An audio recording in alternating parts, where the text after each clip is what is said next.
batzuk hartutakoa izan dela. Baserri egetzeke gertatu izatu die.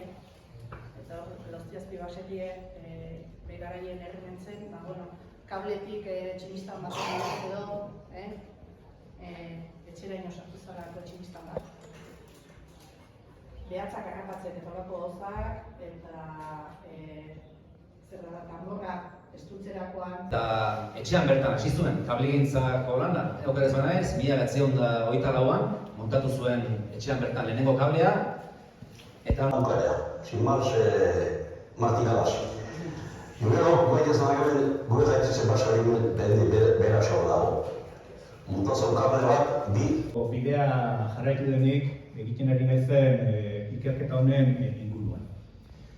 Lurdesek bere lana ataunen aireko kableak izan zuen garrantzia ondo aztertzen duen bezala, nire kasuan, nik 2010-an, 2011an, nire burui esan nion, Lurdesek egindako lana atauneako intzun bezala, ez dago ezer gure baserri, gure familien mito bezala entzuten zen Vicentes Isabelen figura horren. Urte zituenean eraiki zuen lehen kablea ataunen bere etxe inguruan.